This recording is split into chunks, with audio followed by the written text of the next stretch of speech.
Glória a Deus. Quem está feliz por estar aqui? Glória a Deus, aleluia. Deus tem uma palavra do coração dele para o teu coração nessa noite, amém? Amém, igreja? Deus tem uma palavra do céu para mim e para você que estamos aqui na terra. E essa palavra está lá no livro de Juízes, no capítulo 6. E nós vamos ver aqui no versículo 11, quando o Senhor fala com Gideão, num tempo em que o povo estava sendo oprimido pelos midianitas. Diz assim a palavra do Senhor: então o anjo do Senhor veio e assentou-se debaixo do carvalho que está em Ofra, que pertencia a Joás, a Abiesrita. E Gideão, seu filho, estava malhando trigo no lagar, para o salvar dos midianitas.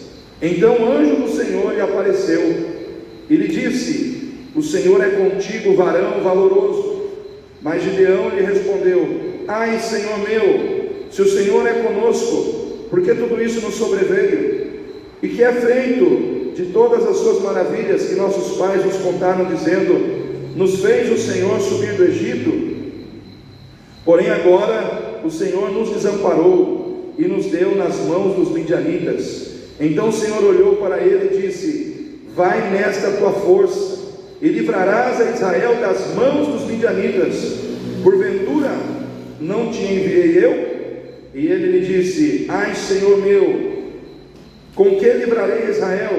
Eis que a minha família é a mais pobre em Manassés, e eu o menor na casa de meu pai. E o Senhor lhe disse: porquanto eu hei de ser contigo, tu ferirás aos midianitas como se fossem um só homem. Amém, igreja? Queridos, a palavra de Deus para mim e para você hoje é: vença com Deus. Fala para o seu irmão aí: vença com Deus. Irmãos, é com Deus que a gente vence, é com Deus que as vitórias vêm, é com Deus que vem a superação diante das lutas, diante das crises, diante dos momentos de tristeza na nossa vida. É com Deus que vem a vitória sobre as dificuldades que estão fora do alcance das nossas mãos. É com Deus. E nós precisamos entender que aqui, irmãos, Deus estava falando com Gideão, um homem que se encontrava abatido, um homem que se encontrava no seu interior, de certa forma decepcionado, entristecido com a situação que ele estava vivendo. Porque, irmãos, porque nesse tempo Israel estava vivendo um tempo de opressão e de domínio estabelecido pelos midianitas, pelos amalequitas e por outros povos do Oriente. Esses povos vinham em grande número, trazendo seus exércitos, eles vinham contra Israel. E a Bíblia diz, a Bíblia narra aqui nesse capítulo mesmo, no capítulo 6, se você depois quiser ler de casa, do versículo 1 em diante, diz que esses povos vinham e eles acampavam suas tendas ali, com seus soldados, com seus exércitos, e eles roubavam toda a plantação, tudo aquilo que eles plantavam, todo o trigo, o gado, né, as ovelhas, eles levavam tudo embora, de modo que o povo ficava sem nada. O povo ficava sem campo, o povo ficava sem trigo, o povo ficava sem animais, o povo ficava sem nada. Então a situação era uma situação de extrema dificuldade e de extrema necessidade, porque se você perde o trigo, se você perde os animais, você começa a passar fome, sim ou não? E Gideão, ele olha para essa situação, e o que ele faz? Ele vai lá no campo, onde está a lavoura, ele pega o trigo, os feixes de trigo, que ele malhava na eira, aí ele traz agora para malhar no lagar. Porque o que é a eira e o que é o lagar? A eira é o campo, era um lugar onde as pessoas faziam ali essa questão de se malhar o trigo. Era na eira que se fazia isso. A eira é um lugar espaçoso, onde o vento batia, e no momento que eles estavam batendo ali o trigo no chão, vinha o vento e já levava a palha, e ajudava, vamos dizer assim, eles a separarem o trigo da palha. Só que agora eles estavam sendo roubados. Então Gideão, para não perder a colheita, o que ele falou? Vou levar e vou fazer escondido, lá no lagar. O lagar é um lugar onde se prensa o quê? As uvas, para se fazer o suco da uva, o vinho. E ele estava lá, agora num lugar apertado, num lugar fechado, O trigo que deveria ser malhado num campo aberto, espaçoso, agora ele está sendo malhado num lugar apertado, num lugar fechado, né? Então a crise tira você muitas vezes do espaçoso e te traz para o lugar do aperto. A crise muitas vezes vem e tira de você a condição de estar no lugar espaçoso e te coloca muitas vezes no lugar de aperto. Mas mesmo no aperto, ele estava servindo a Deus. Mesmo no aperto, ele estava fazendo a vontade de Deus. Mesmo no aperto, ele estava trabalhando para não deixar a sua casa perecer diante daquela situação. Eu quero dizer para você, querido, o aperto pode vir para todos nós, mas o aperto, que muitas vezes vem em função de crises que se levantam contra a nossa vida, não tem o poder de impedir que a gente trabalhe e faça a obra de Deus. O servo de Deus, ele trabalha no lugar espaçoso, no lugar apertado, não importa onde é o lugar ou o ambiente, ele continua servindo a Deus e fazendo aquilo que é necessário que seja feito, mesmo que o lugar, mesmo que o ambiente não seja o ambiente mais adequado possível. Mas ele estava lá, malhando o trigo no lagar. E nesse momento o povo estava orando, pedindo para Deus, que Deus livrasse o povo do domínio dos midianitas. E o Senhor então manda um anjo, exatamente aonde estava Gideão. Chega lá e encontra Gideão malhando o trigo no lagar e diz: varão valoroso, eu te escolhi para que você liberte o povo. Naquele momento Deus levanta Gideão como um juiz, que seria o grande libertador do povo daquela situação de opressão que eles estavam vivendo. E a partir dali, irmãos, começa uma caminhada de Gideão com Deus, de Deus com Gideão, e que vai trazendo vitória a Gideão, que vai trazendo vitória ao povo de Deus. Por isso que o tema da palavra é: vença com Deus. Vença com Deus. E naquele momento que Deus chega para Gideão e o chama, o coração de Gideão treme. E eu quero dizer para você o seguinte: vença com Deus, entendendo e crendo que muitas vezes Deus vai estar contigo. Vença com Deus crendo que Deus está contigo quando as circunstâncias te disserem que não. Porque muitas vezes a gente olha para as circunstâncias e a gente cai na besteira de achar que Deus só está com a gente quando tudo está bem. É ou não é assim, irmãos? Deus está comigo, porque está tudo bem na minha casa, está todo mundo com saúde, dinheiro está sobrando, a situação está boa, então Deus está comigo. Por quê? Porque eu estou vendo bonança, estou vendo prosperidade, estou vendo sucesso, né? Está tudo bem comigo, está tudo bem com a minha família. Nem sempre é assim, irmãos. Muitas vezes você vai estar na crise, muitas vezes você vai estar passando por vales, muitas vezes você vai estar passando por situação de aperto, muitas vezes você vai estar passando por situações difíceis, e Deus vai estar contigo. Deus vai estar contigo. Apesar das situações negativas, apesar das situações difíceis que Gideão estava passando, Deus disse: eu sou contigo. Eu quero dizer para você nessa noite, eu não sei qual é a situação difícil que você está passando. Eu não sei se é no âmbito da sua saúde, eu não sei se é no âmbito financeiro, eu não sei se é no âmbito familiar, mas eu quero dizer para você, seja qual for a situação, Deus é contigo nessa noite. Deus é contigo no meio dessa situação. Irmãos, a gente começa a vencer com Deus quando a gente acredita que Deus está conosco, mesmo quando as situações estão ruins. Porque às vezes a gente só quer ver Deus na nossa vida em meio a situações boas e agradáveis, e a gente tem que aprender a ver Deus nas situações difíceis da vida. Nem sempre a nossa vida como crente será mar de rosa. Eu até digo o seguinte, que para o crente, às vezes as lutas são até maiores. Por quê? Porque você vive num mundo que te persegue, você vive num mundo de corrupção, você vive num mundo onde as pessoas, elas são favorecidas quando elas andam no pecado. Porque a proposta, muitas vezes, para você enriquecer rápido, para você crescer rápido, é fazer coisa errada. Sim ou não? Sim ou não, irmãos? Às vezes as pessoas, elas ficam vislumbradas com a possibilidade de ter dinheiro, com a possibilidade de ter ganhos materiais, através de um esquema, através de uma proposta errada que vem para as suas vidas. E o mundo favorece quem anda errado. Quem já ouviu essa frase aí? Parece que a lei só funciona para quem anda certo, né? O camarada, ele rouba, ele mata, ele vai preso, aí a família dele tem cesta, recebe um auxílio presidiário, ele come na prisão, fica tranquilo. Mas a pessoa que foi roubada, ou a família que teve um ente da família ali, talvez, que foi alvejado e morto por uma ação de marginal, não tem essa ajuda, não tem esse apoio. E aí a gente fala, parece que a gente se sente desamparado, porque parece que a lei favorece quem anda errado e desfavorece quem anda certo. Mas é o mundo que a gente vive, é o mundo, né? Então, tudo isso acontece para corromper o teu coração, porque você começa a pensar assim: não vale muito a pena ser certinho, ser certo demais não vale a pena, porque parece que a gente não vê vantagem, né? Por isso que lá no Salmo 37 diz que a gente não deve invejar o ímpio, não tem inveja do ímpio.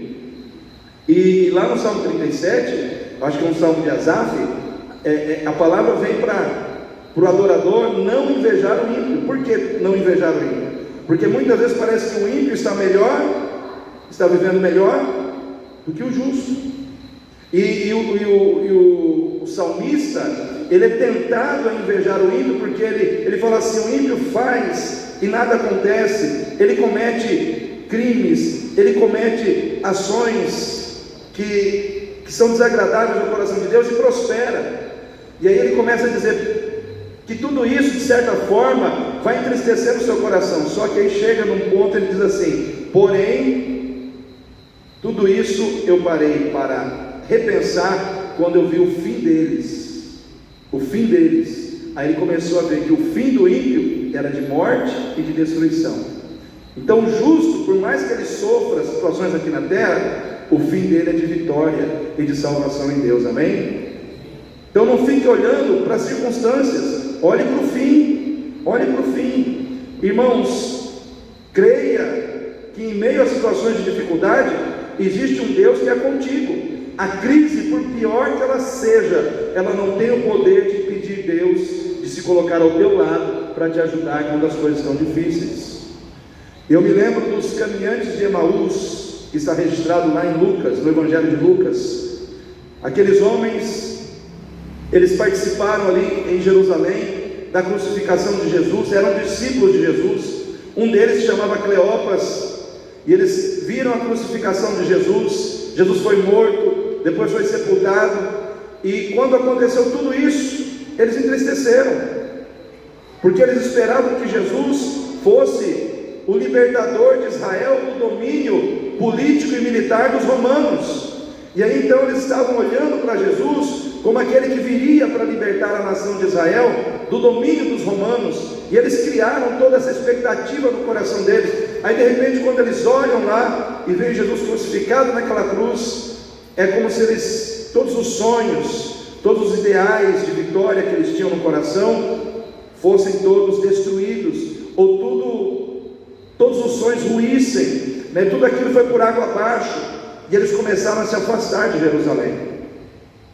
No domingo já, no terceiro dia, eles começaram a se afastar, porque estavam tristes. Diz a Bíblia que eles estavam tristes, e eles iam conversando um com o outro, tristes, olhando para aquela situação de dor, de sofrimento, para aquela situação de frustração. Porém o Senhor se colocou aonde?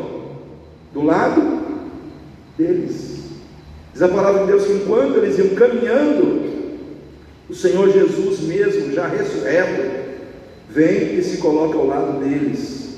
Ou seja, Deus estava com eles, mesmo quando eles não estavam vendo nada de bom naquela situação toda que estava acontecendo. Deus estava ali com eles. A circunstância estava dizendo que o Senhor havia morrido, a circunstância estava dizendo que o Senhor não era o que eles esperavam que Ele fosse, mas para o engano dos seus corações, o Senhor estava vivo, ressurreto, e estava do lado deles naquela situação de dificuldade, naquele momento de tristeza. O Senhor estava ali para dizer: eu estou vivo e eu não abandonei vocês. Mas eles não conseguiam ver o Senhor, porque eles estavam olhando para os problemas.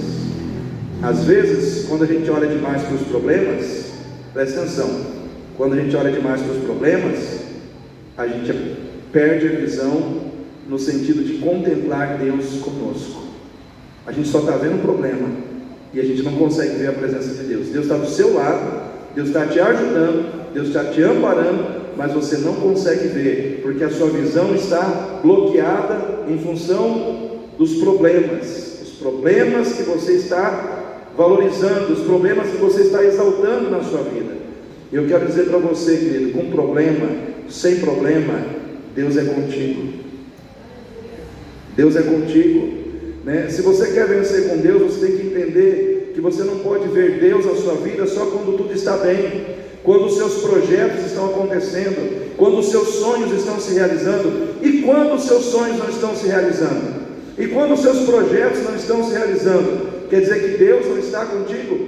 Quer dizer que Deus te abandonou? Não, irmãos, porque muitas vezes o sonho que a gente tinha, o projeto que a gente tinha, não era o melhor projeto para a nossa vida. Ele não vai acontecer, sabe por quê? Porque Deus tem algo melhor para nós. Amém? E às vezes Ele vai deixar você se entristecer com um projeto que se frustrou, para Ele colocar um projeto melhor na tua vida, para Ele colocar um projeto maior na sua vida. E às vezes você tem que entender que tudo faz parte do trabalhar de Deus. Nós vencemos com Deus quando entendemos que Deus está conosco, quando as coisas, as circunstâncias da nossa vida dizem que não, porque está tudo ruim, porque está tudo difícil, porque as coisas não estão acontecendo do jeito que a gente queria. E às vezes as coisas não vão acontecer do jeito que você quer. Por quê? Porque o que você quer não é o que Deus quer. Amém? Se Jesus não morresse naquela cruz para se tornar o libertador de Israel naquela época, nós não teríamos esperança de salvação hoje. Amém, igreja? E nem aqueles dois também. Por quê? Porque o plano deles era um plano muito pequeno de vitória, era um plano baseado numa vitória terrena, baseado numa vitória política, baseado numa vitória militar. O Senhor queria dar uma vitória eterna e espiritual para aqueles homens. Ou seja, o plano de Deus era muito maior, mas eles não estavam vendo. Então eu quero dizer para você, quando as coisas não estiverem acontecendo do jeito que você quer, é porque Deus está te preparando para coisas maiores. Deus está te preparando para algo melhor, que você não está vendo, porque você está olhando demais para as coisas que não aconteceram do jeito que você queria, né? Deus não te abandona quando tudo fica ruim, Ele sempre vai estar contigo. Amém? Irmãos, quem lembra de Sadraque, Mesaque e Abednego? Diz a palavra de Deus que o rei Nabucodonosor construiu uma estátua gigante de si mesmo e ordenou que todo mundo se prostrasse diante daquela estátua. E ele disse assim: a hora que tocar o pífaro, a gaita, os instrumentos musicais, todos devem se prostrar diante da estátua e adorar a estátua do Nabucodonosor. E quando isso aconteceu, Sadraque, Mesaque e Abednego ficaram em pé, porque eles não podiam adorar outro Deus senão o seu Deus. E aí, irmãos, quando eles fizeram isso, as coisas ficaram boas ou ruins para eles? Hein, irmão Jonas? Bem ruim, né? Porque o rei falou: prende esses camaradas e esquenta a fornalha. E aí eles afrontaram ainda mais o rei. O rei falou: mas vocês não querem se prostrar? Eles falaram: nós não vamos nos prostrar, ainda que o Senhor nos lance na fornalha, né? O nosso Deus pode nos livrar, porém se Ele não nos livrar, ainda assim nós não nos prostraremos. O rei ficou mais furioso ainda. Ou seja, quanto mais fiel a Deus eles estavam, mais a coisa ia ficando apertada para eles. Aí o rei falou: esquenta a fornalha 7 vezes mais. Já era quente, já matava, né? Mas o rei ficou tão furioso que ele mandou aquecer a fornalha 7 vezes mais. E a Bíblia diz que os homens que levaram os 3 para jogar na fornalha, eles morreram. Eles morreram só de chegar perto do fogo. E aí jogaram os 3 homens na fornalha. Só que eles não morreram. Sabe por quê? Porque o Senhor estava na fornalha. Porque o Senhor desceu naquela fornalha. Tudo estava ruim, mas Deus disse: eu sou contigo. Eu sou contigo. Eu sou contigo porque fostes fiéis a mim. Eu estou contigo. O Senhor desceu naquela fornalha e o fogo não conseguiu destruir a vida deles, e nem as suas roupas, nem seus cabelos chamuscaram. Por quê? Porque quando o Senhor é conosco, irmãos, Ele é conosco para nos livrar, Ele é conosco para nos sustentar, Ele é conosco para nos prover, Ele é conosco para nos dar o que precisamos na hora certa. Eu não sei o que você precisa, mas eu sei que Deus contigo não vai faltar o que você precisa. Vai vir o que você precisa, da melhor maneira possível, porque vai vir segundo a vontade de Deus. Segundo a vontade de Deus. Então vença com Deus, crendo que Deus é contigo. Deus é contigo. Quando as situações à sua volta estiverem ruins, quando as situações à sua volta não estiverem boas, Deus é contigo. Deus é contigo.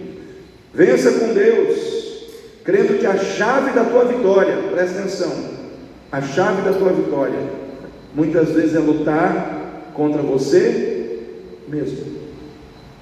Muitas vezes o seu pior inimigo é você mesmo. Alguns dias atrás eu recebi um videozinho no Instagram, onde o camarada foi na rua entrevistando pessoas, né? E a pergunta dele era a seguinte: o que você prefere, 5 minutos com Jesus ou 5 milhões na sua conta? Ele perguntou isso para umas 5 pessoas: 5 minutos com Jesus ou 5 milhões na sua conta? Ele perguntou para umas 5 ou 6 pessoas, irmãos. Sabe qual foi a resposta de todas essas pessoas? 5 milhões na minha conta.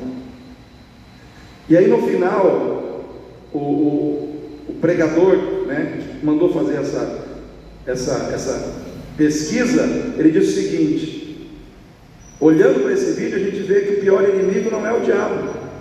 O pior inimigo de nós mesmos somos nós mesmos, quando amamos mais o dinheiro que a Cristo, quando amamos mais os prazeres dessa vida do que a Cristo, quando amamos qualquer outra coisa mais do que a Jesus. Ou seja, o que o diabo coloca para ganhar o nosso coração, muitas vezes se torna aquilo que vai nos levar à derrota, se nós não vigiarmos o nosso coração, se nós não lutarmos contra nós mesmos. 5 minutos com Jesus, meia hora com Jesus dentro de uma igreja, ou 2 horas lá fora fazendo qualquer outra coisa. Tem muita gente optando por 2 horas lá fora, pelos prazeres de fora, do que estar muitas vezes na presença do Senhor, em adoração, buscando a face de Deus, se enchendo da presença de Deus. E muitas vezes a gente tem que lutar contra nós mesmos, para que a gente possa vencer com Deus. Nós temos que lutar contra nós mesmos, nos levantando muitas vezes, irmãos, da nossa baixa autoestima, porque muitas vezes a gente vê capacidade em todo mundo e a gente não vê na gente. Sim ou não?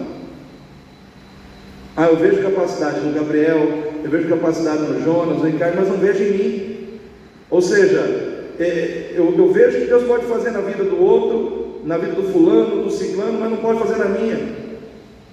E isso muitas vezes é uma situação que eu tenho que vencer dentro de mim. É aquela situação onde eu não me vejo muitas vezes alguém que Deus pode usar, que Deus pode abençoar, na vida de alguém que Deus pode fazer um milagre. Eu não vejo isso na minha vida, eu vejo na vida dos outros. E era isso que estava acontecendo com Gideão. Quando Deus disse para ele, varão valoroso, ele disse: Senhor, quem sou eu? Eu sou o menor da minha casa, eu sou o menor da minha tribo, né? Tipo assim, ele mesmo estava se autodepreciando. Ele estava dizendo para Deus assim: tem tanta gente boa para o Senhor escolher, eu não posso, né? Não pode ser eu. E o Senhor estava dizendo: é você. Por que, irmãos? Porque Deus não procura os grandes, Deus não procura aqueles que se acham capazes, Deus procura aqueles que entendem que são nada, mas que Deus é capaz de usar aquele que pensa que não é ninguém, aquele que pode muitas vezes se sentir o menos capacitado, mas que tem a capacidade de crer que quando ele coloca a sua vida nas mãos de Deus, Deus o capacita. Muitas vezes a gente se sente inadequado, incapaz, porque a gente pensa que Deus nos julga pelo nosso presente, e Deus não julga você pelo que você é. Deus, ele julga você pelo que ele já viu lá na frente, quando você se dispõe a crer e a obedecer a sua palavra. Ele começa a ver quem você será lá na frente, à medida que você obedecer, à medida que você crer na sua palavra, e você se colocar na dependência dele. Ele vê você já, todo o potencial que está em você, ele já vem desenvolvido lá na frente. Então Deus sabe quem nós somos quando nós cremos e obedecemos. Nós não sabemos. Às vezes a gente fala: não é possível, comigo não pode ser, comigo não vai acontecer. É com você. Deus usa as pessoas simples, Deus usa as pessoas que pensam que não podem, mas que vencem a si mesmas, vencem o medo, vencem a insegurança e começam a confiar em Deus. Aí Deus começa a usar essas vidas, dizer: não, é contigo, é contigo, é contigo. Foi assim que Deus agiu na vida de Moisés, sim ou não, irmãos? Moisés, ele achava que ele não era capaz. Senhor, eu não sei falar. Senhor, eu sou gago. Senhor, eu sou pesado de língua. O Senhor disse: é contigo, né? É com você. O meu chamado é na tua vida. É você que eu escolhi para ser o libertador do meu povo.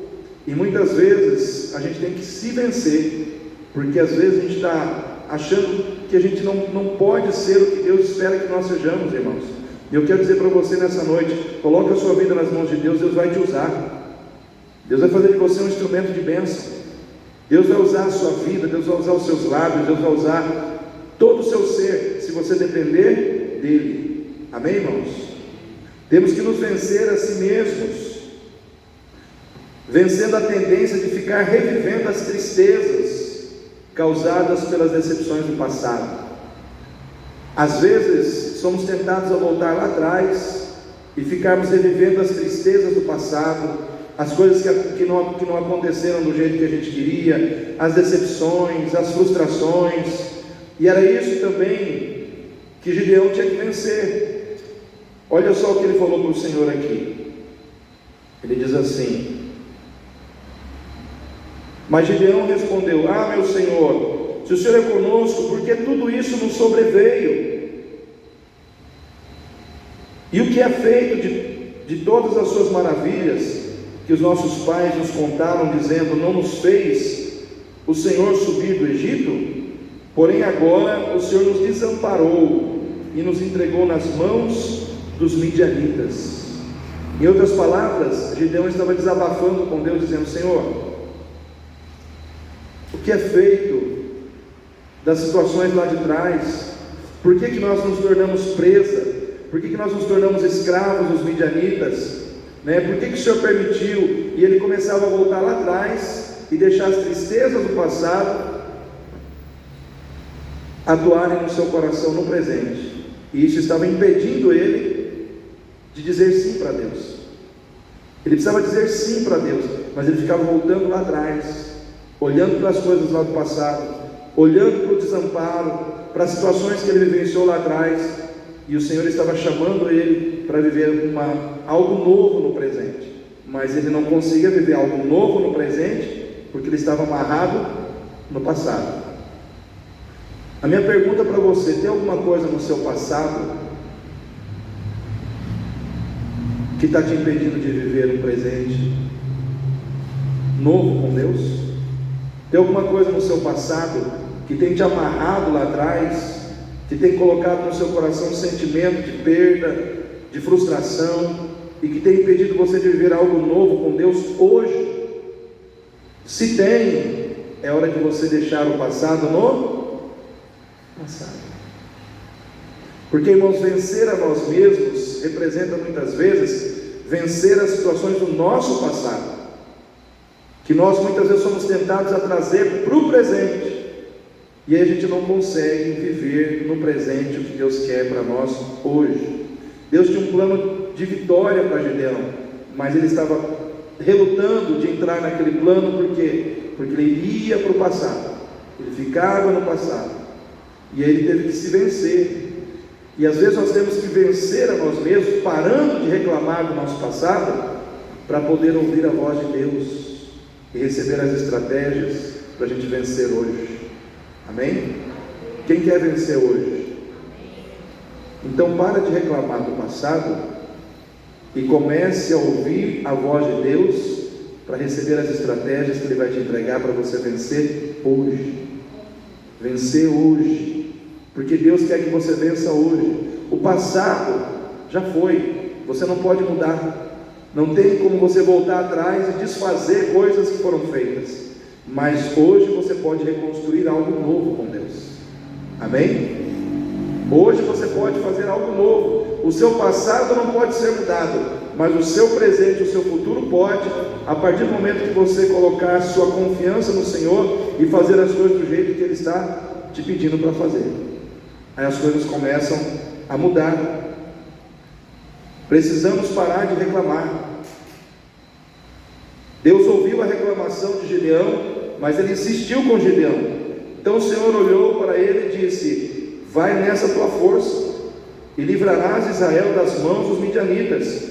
Só que Gideão voltou a reclamar e disse: ah, Senhor, como livrarei? Eis que a minha família é mais pobre em Manassés, eu o menor da casa de meu pai. E o Senhor lhe disse: porquanto eu hei de ser contigo, porquanto eu hei de ser contigo, tu ferirás os midianitas como se fosse um só homem.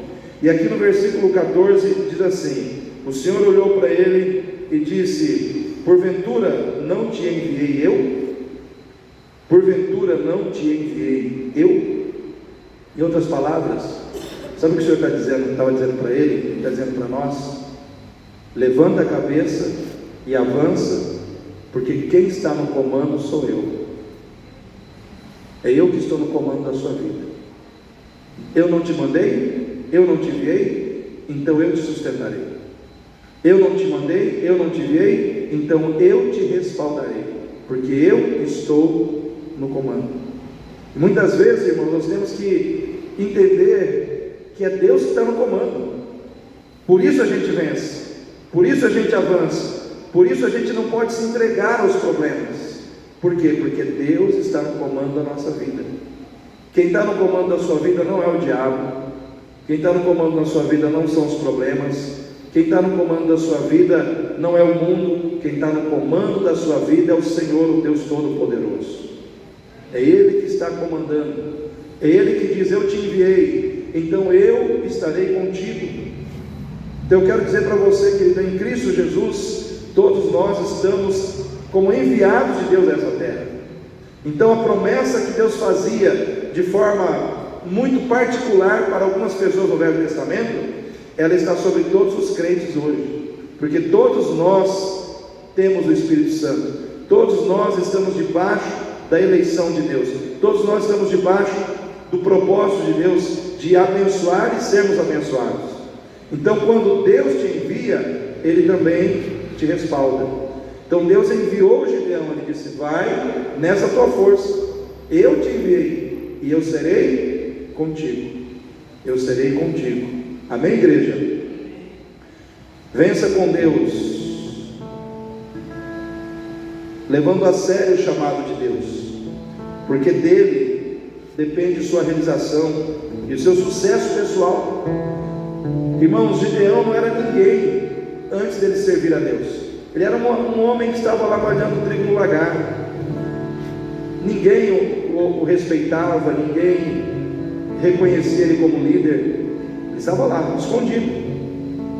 Mas quando ele se comprometeu com o chamado de Deus, ele começou a servir ao Senhor, e ele se levantou ali com aqueles 300 homens, e ele venceu exércitos midianitas. Veio o sucesso, veio a realização pessoal, veio a fama, tudo que ele sonhava de ter em termos de realização pessoal para a sua vida, veio como consequência de fazer a vontade de Deus. O nosso problema é que nós muitas vezes estamos pensando demais na nossa realização pessoal e estamos deixando de lado o chamado de Deus. Primeiro vem o chamado de Deus. Primeiro eu cumpro o que Deus quer. Primeiro eu faço a vontade de Deus. Aí Deus vai acrescentar na minha vida o que eu preciso. Realização pessoal, sucesso pessoal, tudo vai vir, mas como consequência de servir a Deus. Amém, igreja? A nossa maior realização deve ser servir a Deus, fazer a vontade de Deus, assumir um compromisso com o chamado de Deus na nossa vida. Às vezes a gente fala, mas o que eu preciso fazer para servir a Deus? Aquilo que Deus colocou na tua mão para fazer. Eu posso vir aqui limpar um templo? Posso. Então você está cumprindo um chamado de Deus. Eu posso lá fora levar um leite para alguém que está precisando, uma família que está precisando de leite? Posso. Você está cumprindo um chamado de Deus. Eu posso ajudar trazendo um alimento para fazer uma cesta básica na igreja? Posso. Estou cumprindo o chamado de Deus. Eu posso vir na semana de oração interceder pela igreja, pelas famílias da igreja, pelos motivos de oração que são colocados? Posso. Então eu estou cumprindo o chamado de Deus. Eu posso estar na casa do Senhor, adorando ao Senhor, participando do propósito de ser igreja, trabalhando para ser mais um que está buscando ao Senhor e que está alimentando a fé através da palavra? Posso. Então eu estou servindo a Deus, estou cumprindo o chamado de Deus. Então quando eu faço tudo isso, o que começa a acontecer na minha vida? Deus começa a trazer sobre mim prosperidade. Deus começa a trazer sobre mim realização pessoal. Deus começa a trazer sobre mim, em consequência disso, as bênçãos que Ele tem para a minha vida. Quem quer receber as bênçãos de Deus aí? Então faça o que Deus colocou na sua mão para ser feito.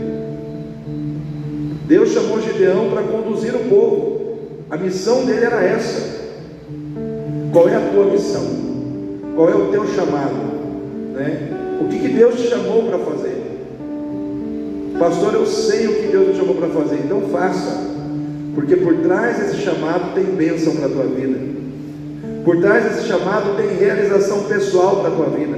Por trás desse chamado tem sucesso de Deus para a tua vida.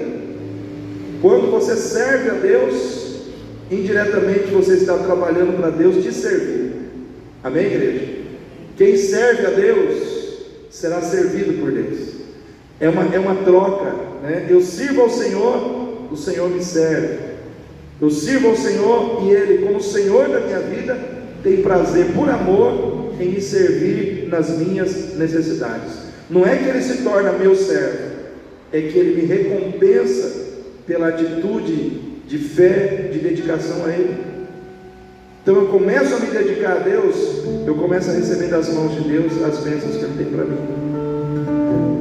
Eu começo a negligenciar a vontade de Deus, eu começo a perder bênçãos, eu começo a perder condições de ser abençoado. Por quê, irmãos? Porque a fidelidade a Deus, ela trai bênção.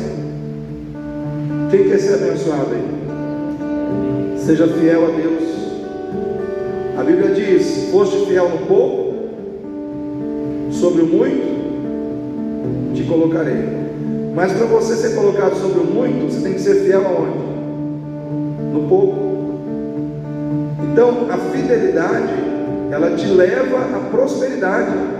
Se você é fiel nas coisas pequenas, Deus fala: essa serva é fiel nas coisas pequenas, vou colocar as grandes na mão dela também. Esse servo é fiel nas coisas pequenas, vou colocar as grandes na mão dele. Aí Deus te trata como servo, como serva, te dá as coisas pequenas, mas você é infiel nas coisas pequenas. Vai vir as grandes? Não vem, irmãos. Deus te dá um emprego e um salário para que você possa dar R$100 de dízimo, aí você fica com mesquinharia. Se eu der R$100 vai faltar, eu tenho muita conta para pagar. Aí você pega e não dá R$100. Só que o outro ganha 10 vezes mais que você. Ele tem que dar um dízimo de R$1.000. Ele chega e dá. Ou seja, ele está plantando para crescer ainda mais. Ele está plantando para ser próspero ainda mais. E às vezes a gente fica brigando por causa de R$10, R$50, R$100. Aí se você fala, vai fazer falta? Vai fazer falta mesmo.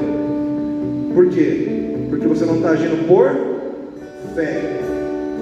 Você não está agindo por fé. Você está agindo na incredulidade. Então quem fala que vai faltar, já está duvidando. Os irmãos conseguem entender? Por isso, irmãos, quando eu recebo meu salário, a primeira coisa que eu faço, eu já passo meu dízimo. E pronto. Por quê? Porque o restante eu tenho que me virar com o que não é dízimo, né? Mas o que é do Senhor, é do Senhor. E não me faz falta, né? Nunca fez. Deus sempre supre. Por quê? Porque se você age com fidelidade para com Deus, você recebe a fidelidade de Deus na sua vida. Então, pare para pensar nisso, né? Sirva a Deus primeiro, para depois ser servido por Deus. Deus nunca vai deixar você na mão, nunca. Mas Ele vai provar a sua fé. Ele vai provar aonde você tem fé e aonde você não tem fé. Então nós precisamos estar atentos, irmãos, porque é nas pequenas coisas que Deus vê o nosso coração, que Deus vê se nós cremos nele, se nós confiamos nele ou não. Deus conhece o teu coração, Deus conhece o meu coração.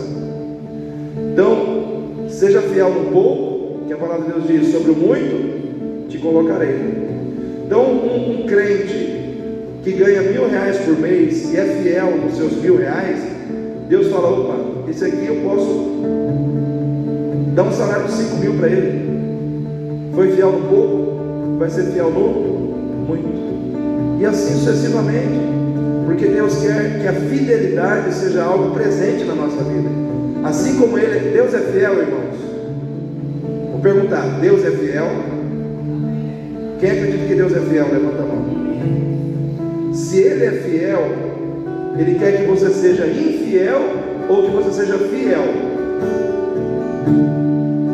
Deus quer que você seja, que eu seja, que você seja fiel também, porque Ele é fiel.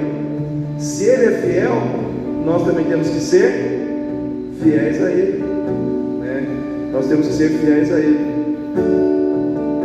Em último lugar, se você quer vencer com Deus, deixe de olhar para aquilo que você não pode fazer e olhe para aquilo que Deus vai fazer se você obedecer.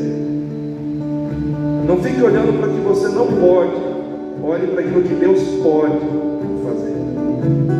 Não é o que você não pode, é o que Deus pode que vai definir o resultado final da situação na sua vida.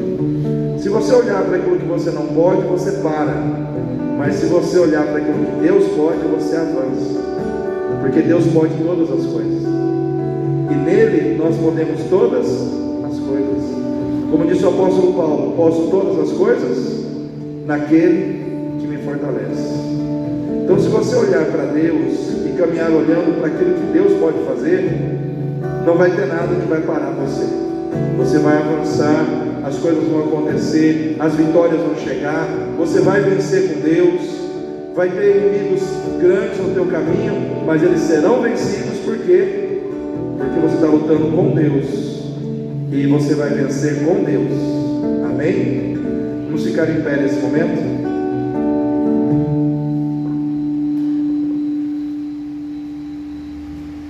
Aleluia, Jesus. de embaraços para me envergonhar, para envergonhar você, mas ele não vai conseguir. Que nessa noite eu e você possamos dizer que o inimigo sempre vai fracassar, porque Deus há de nos sustentar, Deus há de nos fortalecer, Deus há de nos dar a condição que nós precisamos para vencer as dificuldades do caminho.